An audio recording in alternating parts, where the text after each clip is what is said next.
Assalamualaikum warahmatullahi wabarakatuh. Jumpa lagi dengan saya di Inspirasi Fari. Bapak Ibu Guru Bahasa Indonesia di SMP dan juga siswa inspirasi, kali ini kita akan kembali membahas prediksi ujian sekolah Bahasa Indonesia SMP tahun 2021. Prediksi ini adalah bagian ketiga. Seperti bagian-bagian yang lain, prediksi ini didasarkan pada kisi-kisi ujian sekolah Mapel Bahasa Indonesia buatan MGMP Bahasa Indonesia Kabupaten Tegal, Jawa Tengah. Karena bagian 3, kali ini kita akan membahas soal nomor 36 sampai 45. Untuk itu, kita mulai soal demi soal berikut ini. Bagi yang belum subscribe, tolong subscribe agar kami lebih semangat untuk berkarya. Baiklah, kita mulai. Soal nomor 36. Pertanyaannya adalah alasan penggunaan kata yang salah dalam paragraf. Pantai Parangtritis tampak mempesona. Deburan ombaknya yang besar menjadi keasikan sendiri saat menyentuh kulit kaki. Beberapa andong hilir mudik membawa penumpang menikmati semilir angin. Betapa kita harus mensyukuri karunia Tuhan yang Maha Esa. Alasan penggunaan kata yang salah. A. Kata tampak yang seharusnya ditulis dengan bentuk kata yang baku, yaitu nampak. B. Mempesona seharusnya memesona, karena kata berawalan P mendapatkan awalan me akan menjadi lulu. C. Keasikan seharusnya ditulis dengan keasikan, karena bentuk bakunya adalah asik bukan asyik. Kemudian D. Maha Esa harusnya ditulis dengan digabung menjadi Maha Esa, karena kata Maha bertemu kata dasar Esa. Kalau kita lihat pada pilihan jawaban A, yang benar justru adalah tampak, karena kata dasarnya tampak bukan nampak. Kalau nampak adalah kata yang terpengaruh bahasa Jawa, nampak. Kemudian B. Mempesona. Mempesona seharusnya memesona. Ya, betul. Kata berawalan huruf K, P, T, dan S jika mendapatkan awalan me, maka huruf-huruf K, P, T, dan S tersebut akan lulu, kecuali kata-kata tersebut adalah kata asing ataupun kata yang berawal dengan gugus konsonan.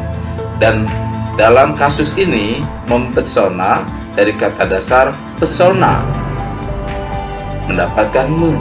Pesona bukanlah kata asing dan bukan pula kata berawalan gugus konsonan. Maka dari itu, mempesona seharusnya memesona. Jadi jawabannya adalah B. Kita lanjut. Nomor 37. Kata tidak baku. Saat ini, penduduk desa mulai melalaikan kebersihan lingkungan. Mereka membuang sampah sembarangan. Kebersihan desa jadi terabaikan. Sampah menggunung di sungai. Kepala desa khawatir saat musim hujan, sampah tersebut akan menghalangi aliran sungai sehingga air meluap dan menggenangi desa. Kata tidak baku. A. Melalaikan. B. Terabaikan. C. Khawatir. Dan D. Aliran. Saat kita melihat, maka yang tidak baku pada pilihan kata A, B, C, dan D adalah kata khawatir. Bentuk kata yang bakunya adalah khawatir, menggunakan KH, khawatir. Maka jawabannya adalah C. Lanjut ke soal nomor 38. Simbol semut hitam. Sekelompok semut hitam beriringan di sebuah ranting kering. Jalannya cepat, teratur, beruntun. Tak lama kemudian mereka sudah menarik-narik seekor ulat yang besarnya 100 kali lipat. Ulat dibuatnya tak berdaya, ditarik ke kanan, ke kiri, ke depan, ke belakang dengan ringannya. Sesaat kemudian, ulat itu sudah dapat dimasukkan ke dalam sarang. Semut hitam pada teks tersebut simbol dari A. Kekuatan, B. Kecerdikan, C. Keberanian, D. Kekompakan. Jika kita menganalisis keseluruhan teks, isinya ini semut hitam merupakan simbol dari kekuatan karena mereka itu mampu mengangkat seekor ulat yang besarnya 100 kali lipat. Ulat yang besarnya 100 kali lipat tersebut dibuat tak berdaya. Itu menunjukkan bahwa semut hitam adalah semut yang kuat, ya. Bukan hanya sekedar kompak tetapi kuat. Jadi yang paling tepat adalah A.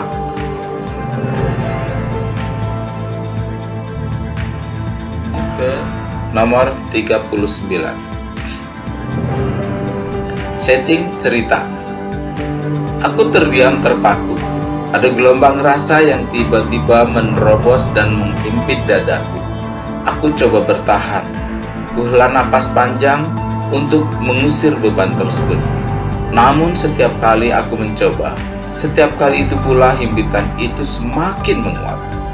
Astagfirullahaladzim. Gumamku mencoba menenangkan diri. Belum tidur, Pak? Ada apa sih? Tak ada apa-apa, jawabku singkat. Suara jangkrik terdengar mulai samar-samar menggantikan suara orang bermain rebana dari musola di seberang kampung. Setting cerita: A. Di rumah sore hari, B. Di kamar malam hari, C. Di musola malam hari, atau D. Di musola sore hari. Kalau kita mencermati kutipan cerita pendek ini, maka akan terlihat bahwa ini berada di sebuah kamar tidur karena ada sepasang suami istri yang tengah tidur. Dari mana saat kita lihat dialog? Belum tidur, Pak? Ada apa sih? Nah, ini adalah menunjukkan bahwa ini berada di kamar tidur. Apakah tidurnya tidur siang atau tidur malam? Ternyata di sini suara jangkrik terdengar mulai samar-samar menggantikan suara orang bermain rebana. Ini menunjukkan bahwa kegiatannya dilakukan pada malam hari. Maka jawabannya adalah B. Masuk ke nomor 40. Penggunaan tanda baca. Jangan kau abaikan kata-kataku ini, karena semua yang kukatakan hanya untuk kebaikanmu sendiri. Kau mengerti, Hati? Ibumu sudah tua, tinggal kau lagi yang dipikirkan. Akan tetapi, kau malah tak berusaha untuk menyenangkan hatinya. Begitulah nasihat yang disampaikan Wak Damar saat menemuiku di kontrakan. Penggunaan tanda baca yang tepat pada kutipan teks di atas adalah A. Tanda petik 2 mengapit ujaran langsung yang diungkapkan pada kalimat pertama sampai kelima. B. Tanda seru di akhir kalimat pertama seharusnya dipakai untuk menggantikan titik. C. Tanda koma setelah kata mengerti pada kalimat kedua seharusnya dihilangkan. D. Tanda koma seharusnya digunakan setelah kata wadamar pada kalimat ke-6. Kalau kita lihat di sini tampak ada sebuah dialog. Dialog tersebut disampaikan oleh Wak Damar yang merupakan nasihat pada seorang perempuan bernama Yati. Dialog itu ada pada kalimat pertama sampai kalimat kelima. Dalam penulisan teks cerpen, maka dialog harus ditulis dalam tanda petik 2. Maka dari itu, jawaban yang tepat adalah A. Tanda petik 2 mengapit ujaran langsung yang diungkapkan pada kalimat pertama sampai kelima. Maka jawabannya adalah A.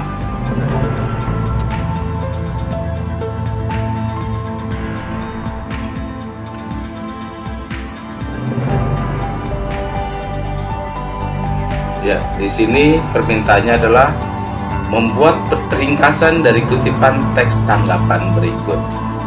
ini mulai urean.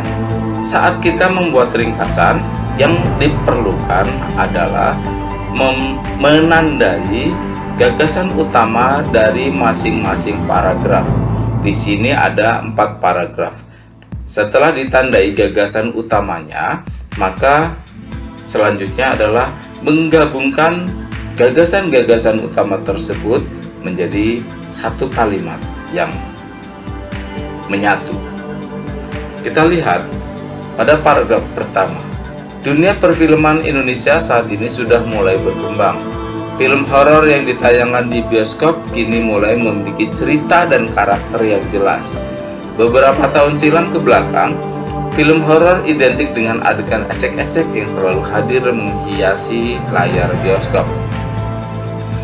Paragraf kedua, namun seiring perkembangan teknologi, film horor dibuat semenarik mungkin dengan jalan cerita yang tidak kalah seru.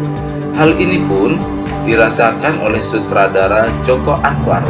Menurutnya, peningkatan film Indonesia saat ini sudah semakin maju dan dibuat lebih serius dari tahun-tahun sebelumnya. Paragraf ketiga, menurutnya saat ini banyak film Indonesia yang masuk festival bergengsi, menandakan kualitas film Indonesia sudah jauh lebih baik.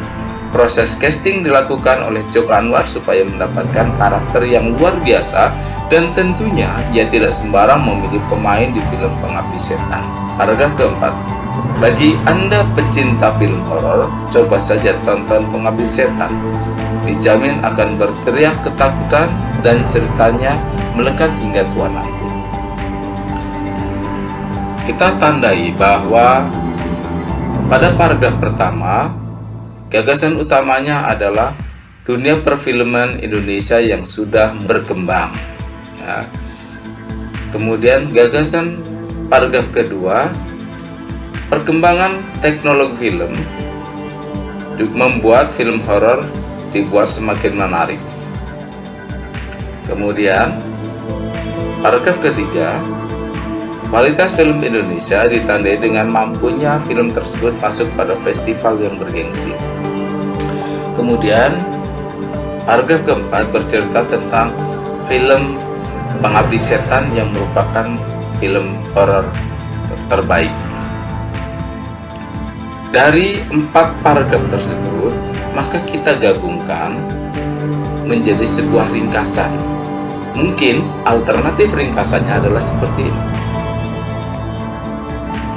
Dunia perfilman mulai berkembang seiring perkembangan teknologi, sehingga bisa masuk festival film bergengsi seperti film Pengabdi Setan. Dunia film mulai berkembang ini diambil dari paragraf 1, kemudian seiring perkembangan teknologi merupakan gagasan dari paragraf kedua, sehingga bisa masuk festival film bergengsi. Ini adalah ide dari paragraf ketiga, kemudian seperti film Pengabdi Setan merupakan ide dari paragraf keempat. Jadi ringkasan ini sudah mencakup keseluruhan paragraf yang ada.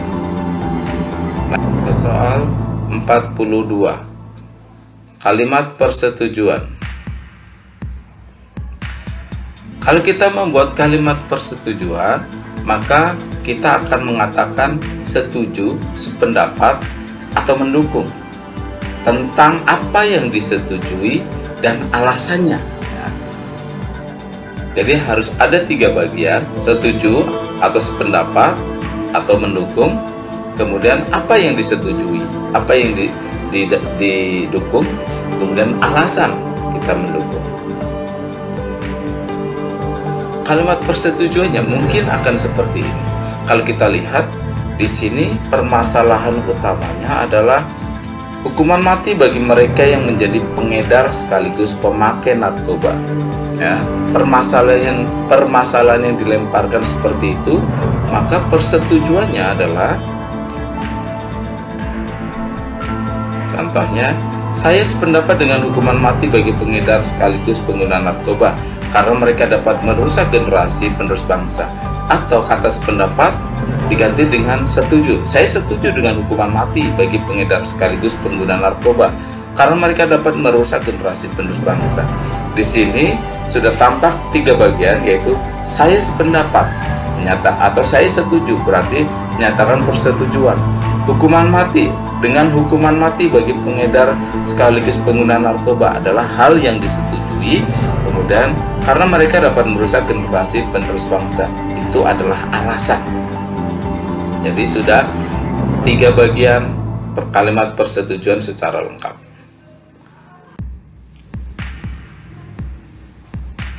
Pertanyaannya adalah, tentukan perwatakan dari tokoh cerita berikut ini. Aris pulang sekolah sendirian. Joni, teman satu kampung dengan Aris, tidak masuk. Menurut teman satu kelas Joni sakit. Sepulang sekolah, rencananya Aris mau menjenguk Joni di rumah sakit. Sesampainya di pertigaan, Aris melihat anak-anak SD bergerombol. Suaranya gaduh, bahkan sekali-kali terdengar teriakan. Aris mendekati gerombolan tersebut. Nampak seseorang sedang menangis di tengah gerombolan. "Ada apa?" tanya Aris. "Itu Kak, teman saya ketabrak motor. Motornya kabur ke sana," jawab seorang menunjuk ke suatu arah. "Ya udah, ayo kita bawa ke puskesmas," ujar Aris sambil membopong anak tersebut. Anak yang lain mengikuti dari belakang. Jika kita diminta menentukan perwatakan tokoh, maka kita harus tahu terlebih dahulu tokoh yang akan kita beri perwatakan siapa. Dan tokoh sentral dalam cerita ini adalah Aris. Kita lihat Aris. Apakah watak dari Aris? Watak Aris ini ada beberapa. Yang pertama adalah peduli. Kenapa peduli? Karena Aris ini mau menjenguk temannya Joni di rumah sakit. Itu menunjukkan bahwa Aris itu peduli dengan keadaan temannya. Yang kedua, Aris juga sifatnya penolong. Terbukti dengan keadaan atau kejadian bahwa Aris menolong seorang anak yang tertabrak sepeda motor, kemudian mau dibawanya ke puskesmas. Pada kalimat terakhir, ya udah, ayo kita bawa ke puskesmas, ujar Aris sambil membopong anak tersebut. Ini menunjukkan bahwa Aris itu peduli dan suka menolong. Ya. Selanjutnya nomor 44.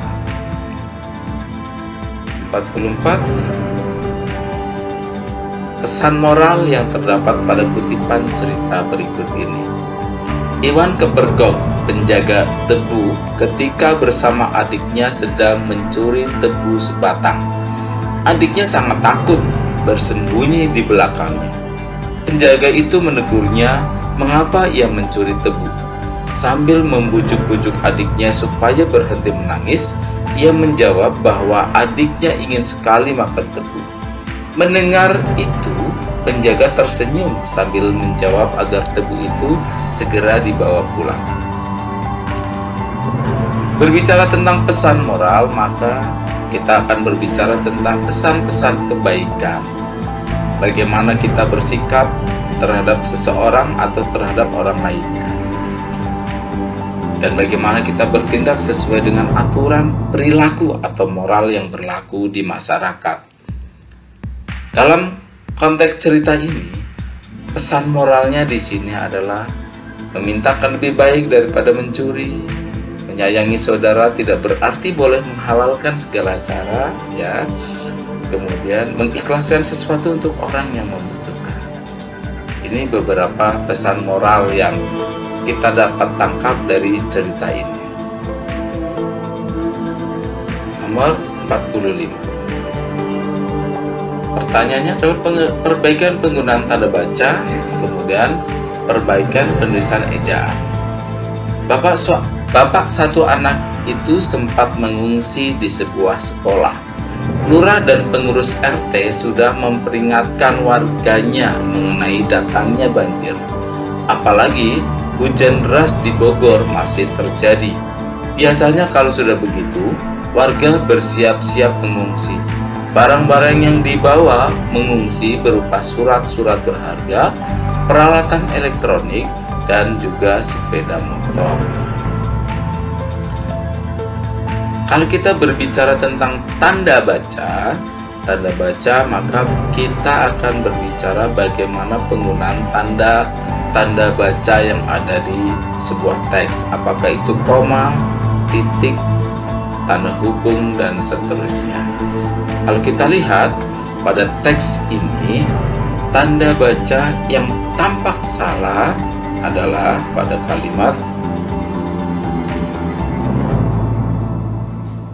Lurah dan pengurus RT sudah memperingatkan warganya mengenai datangnya banjir. Seharusnya tanda baca koma tidak diperlukan karena ini sebagai satu kesatuan yang tidak memerlukan tanda koma.